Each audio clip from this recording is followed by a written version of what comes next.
सैयदना Umar bin Khattab रज़ियल्लाहु ताला अन्हु के दौरे खिलाफत में जब आप अमीरुल मोमिनीन थे तो आप मदीना की गलियों से गुज़र रहे होते हैं तो एक बूढ़ा शख्स आता है आपके पास और वो कहता है, या अमीरुल मोमिनीन, मैं आपसे एक बात करना चाहता हूँ। तो सैयदना उमर बिन खत्ताब रज़ियल्लाहु ताला अन्हु कहते हैं कि हाँ, तुम कर सकते हो। तो वो बूढ़ा शख्स कहता है कि मेरे दिल पर थोड़ा बोझ है, मैं डर भी रहा हूँ और मुझे समझ में नहीं आ रहा कि मैं ये बात आपसे कैसे करूँ। सैयदना उमर बिन खत्ताब रज़ियल्लाहु ताला अन्हु कहते हैं कि तुम बेफ़िक्र रहो, तुम बिला झिझक मुझे बताओ कि क्या परेशानी है। तो वो बूढ़ा शख्स कहता है, या अमीरुल मोमिनीन, मेरी एक बेटी है जो कि बहुत नेक है, वो सारे फ़राइज़ अल्लाह ताला के अदा करती है और बहुत ज़्यादा अच्छी है, लेकिन उससे एक गुनाह सरज़द हो गया था। हालांकि अब वो तौबा कर चुकी है और नेक काम करती है। तो सैयदना उमर बिन खत्ताब रज़ियल्लाहु ताला अन्हु कहते हैं कि तुम ज़िना की बात कर रहे हो। तो वो बूढ़ा शख्स कहता है कि हाँ, उससे ये गलती सरज़द हो गई थी, लेकिन अब वो तौबा कर चुकी है और यही वो बात थी जो मैं आपसे करना चाह रहा था। तो सैयदना उमर बिन खत्ताब रज़ियल्लाहु ताला अन्हु कहते हैं कि अब जब वो तौबा कर चुकी है तो इंशाअल्लाह अल्लाह उसे माफ़ कर देगा। इसके बाद वो बूढ़ा शख्स कहता है कि या अमीरुल मोमिनीन, दरअसल अब उसका रिश्ता आया है एक बहुत अच्छी जगह से, एक शख्स उससे निकाह करना चाहता है। तो सैयदना अमीरुल मोमिनीन कहते हैं कि ये तो बहुत अच्छी बात है, तो तुम परेशान क्यों हो।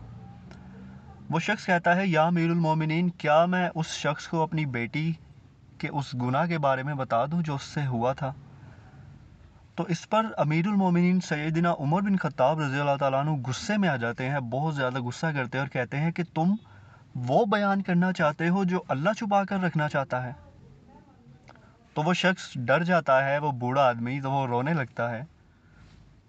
खैर, इसके बाद सैयदना उमर बिन खत्ताब रज़ियल्लाहु ताला अन्हु उस बूढ़े शख्स से कहते हैं कि तुम ऐसा करो, उस लड़की की शादी बिल्कुल वैसे ही करो जैसे बाकी नेक लड़कियों की होती है, और कोई ज़रूरत नहीं है जो उससे शादी करना चाहता है उसको इस बारे में बताने की कि वो जो कुछ कर चुकी है, क्योंकि अगर उसने तौबा कर ली है तो अब उसके सारे गुनाह पिछले वो माफ़ हो जाते हैं।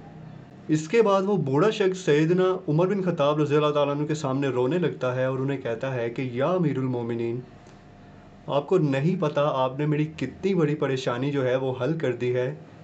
मेरे सीने पर बोझ था, वो आपने कम कर दिया है। ये कहकर वो बूढ़ा शख्स उनके पैरों की तरफ झुकने लगता है। तो सैयदना अमीरुल मोमिनीन दोबारा गुस्से में आ जाते हैं और उससे कहते हैं कि ये तुम क्या कर रहे हो, आइंदा ऐसी गलती मत करना। मैं भी तुम लोगों की तरह एक आम इंसान हूँ, लेकिन मेरी आजमाइश तुम लोगों से कहीं ज़्यादा है। तो जब सैयदना उमर ये कहते हैं तो वो बूढ़ा शख्स फिर उनका शुक्रिया अदा करता है और वहाँ से जाने लगता है। जब वो बूढ़ा शख्स वहाँ से चला जाता है तो सैयदना उमर बिन खत्ताब रज़ियल्लाहु ताला अन्हु थोड़ा सा आगे जाकर रोने लगते हैं और ख़ुद से बात करते हुए कहते हैं, मैंने अपनी तरफ से सही फ़ैसला करने में कोई कसर नहीं छोड़ी, लेकिन ऐ अल्लाह, बहुत सारे मसाइल ऐसे हैं कि जिनका जवाब हमें ना तो कुरान में मिलता है और ना ही अहादीस में, तो उनका फ़ैसला फिर हमें ख़ुद करना होता है। ऐ अल्लाह, अगर मैंने सही फ़ैसला किया तो मेरी मदद फरमा, और अगर मैंने गलत फ़ैसला कर दिया तो मुझे माफ़ कर। ये कहकर वो वहाँ से चले जाते हैं।